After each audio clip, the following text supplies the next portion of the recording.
ರಾಜ್ಯ ಸರ್ಕಾರಿ ನೌಕರರು ಕೇಂದ್ರ ಸರ್ಕಾರ ಇತ್ತೀಚೆಗೆ ಜಾರಿಗೆ ತಂದಿರುವ ಹೊಸ ಪಿಂಚಣಿಯನ್ನು ರದ್ದುಗೊಳಿಸಿ ಹಳೆ ಪಿಂಚಣಿಯನ್ನು ಜಾರಿಗೆ ತರಬೇಕೆಂದು ಒತ್ತಾಯಿಸುತ್ತಿದ್ದಾರೆ ಮತ್ತು ಈ ಸಂಬಂಧ 7ನೇ ವೇತನ ಆಯೋಗದ ಮೂಲಕ ಸರ್ಕಾರಕ್ಕೆ ಮನವಿಯನ್ನು ಸಲ್ಲಿಸುತ್ತಿದ್ದಾರೆ. ಆದರೆ ಇದೇ ಸಂದರ್ಭದಲ್ಲಿಯೇ ಕೇಂದ್ರ ಸರ್ಕಾರ ಯುಪಿಎಸ್ ಪಿಂಚಣಿ ಯೋಜನೆ ಅಂದರೆ ಏಕೀಕೃತ ಪಿಂಚಣಿ ಯೋಜನೆ ಜಾರಿಗೊಳಿಸಲು ಈಗಾಗಲೇ ಅನುಮೋದನೆ ನೀಡಿದೆ. ಇದರಿಂದ ಸರಿಸುಮಾರು 23 ಲಕ್ಷ ನೌಕರರಿಗೆ ಅನುಕೂಲವಾಗಲಿದೆ ಎಂದು ಸರ್ಕಾರ ವರದಿ ನೀಡುತ್ತಿದ್ದು, ಏಪ್ರಿಲ್ 1, 2025ರಿಂದ ಈ ಹೊಸ ಏಕೀಕೃತ ಪಿಂಚಣಿ ಯೋಜನೆ ಜಾರಿಗೆ ಬರಲಿದೆ ಎಂದು ಸರ್ಕಾರ ಅಧಿಕೃತವಾಗಿ ಆದೇಶ ಹೊರಡಿಸಿದೆ. ಈಗಾಗಲೇ ರಾಷ್ಟ್ರೀಯ ಪಿಂಚಣಿ ಯೋಜನೆ ಅಡಿಯಲ್ಲಿರುವ ಕೇಂದ್ರ ಸರ್ಕಾರಿ ನೌಕರರಿಗೆ ಆಯ್ಕೆ ನೀಡಲಾಗಿದೆ.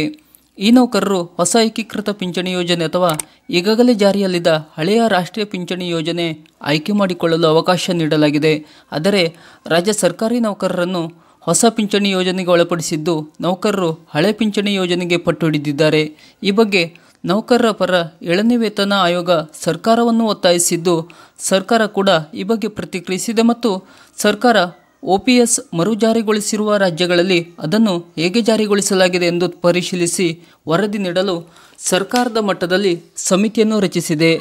UPS ಯೋಜನೆ ಕುರಿತು ಪ್ರತಿಕ್ರಿಯೆ ನೀಡಿರುವ ಕರ್ನಾಟಕ ರಾಜ್ಯ ಸರ್ಕಾರಿ ನೌಕರರ ಸಂಘದ ಅಧ್ಯಕ್ಷ CS ಷಡಾಕ್ಷರಿ, ಕೇಂದ್ರ ಸಚಿವ ಸಂಪುಟ ಸಭೆಯಲ್ಲಿ UPS ಪಿಂಚಣಿ ಯೋಜನೆ ಜಾರಿಗೆ ತೆಗೆದುಕೊಂಡಿರುವ ತೀರ್ಮಾನ ತೃಪ್ತಿಕರವಾಗಿಲ್ಲ. ಸರ್ಕಾರವು ಮತ್ತೊಮ್ಮೆ ಪರಿಶೀಲಿಸಿ 100% ಪಿಂಚಣಿ ನೀಡುವ ತೀರ್ಮಾನ ಕೈಗೊಳ್ಳಬೇಕು ಎಂದು ಒತ್ತಾಯಿಸಿದ್ದಾರೆ. ಇನ್ನು ಹಳೆ ಪಿಂಚಣಿ ಯೋಜನೆ ಅಂದರೆ OPS, ರಾಷ್ಟ್ರೀಯ ಪಿಂಚಣಿ ಯೋಜನೆ ಅಂದರೆ NPS ಮತ್ತು ಹೊಸದಾಗಿ ಜಾರಿಗೆ ತಂದಿರುವ ಏಕೀಕೃತ ಪಿಂಚಣಿ ಯೋಜನೆ ಅಂದರೆ UPS, ಈ 3 ಪಿಂಚಣಿ ಯೋಜನೆಗಳ ನಡುವಿನ ವ್ಯತ್ಯಾಸವೇನು? ನೌಕರರು ಯಾವುದನ್ನು ಆಯ್ಕೆ ಮಾಡಿಕೊಂಡರೆ ಹೆಚ್ಚಿನ ಲಾಭ ಸಿಗುತ್ತದೆ ನೋಡುವುದಾದರೆ, ಮೊದಲನೆಯದಾಗಿ ಹಳೆ ಪಿಂಚಣಿ ಯೋಜನೆಗೆ ನೌಕರರ ವೇತನದಿಂದ ಯಾವುದೇ ಹಣವನ್ನು ಕಡಿತ ಮಾಡುವುದಿಲ್ಲ. ಇನ್ನು ರಾಷ್ಟ್ರೀಯ ಪಿಂಚಣಿ ಯೋಜನೆಯಲ್ಲಿ ನೌಕರರ ಪಾಲು 10% ಮತ್ತು ಸರ್ಕಾರದ ಪಾಲು 14% ಇರುತ್ತದೆ. ಇನ್ನು ಹೊಸದಾಗಿ ತಂದಿರುವ ಏಕೀಕೃತ ಪಿಂಚಣಿ ಯೋಜನೆಯಲ್ಲಿ ನೌಕರರ ಪಾಲು 10%ಇದ್ದರೆ ಸರ್ಕಾರದ ಪಾಲು 18% ಇರುತ್ತದೆ. ಇನ್ನು ಎರಡನೆಯದಾಗಿ ಹಳೆ ಪಿಂಚಣಿ ಯೋಜನೆಯಲ್ಲಿ ಸರ್ಕಾರವೇ ಎಲ್ಲ ವೆಚ್ಚವನ್ನು ಪಾವತಿ ಮಾಡುತ್ತದೆ. ಇನ್ನು ರಾಷ್ಟ್ರೀಯ ಪಿಂಚಣಿ ಯೋಜನೆಯಲ್ಲಿ ಷೇರು ಮಾರುಕಟ್ಟೆ ಇತರೆಡೆ ಪಿಂಚಣಿ ನಿಧಿ ಹೂಡಿಕೆ ಮಾಡಲಾಗುತ್ತದೆ.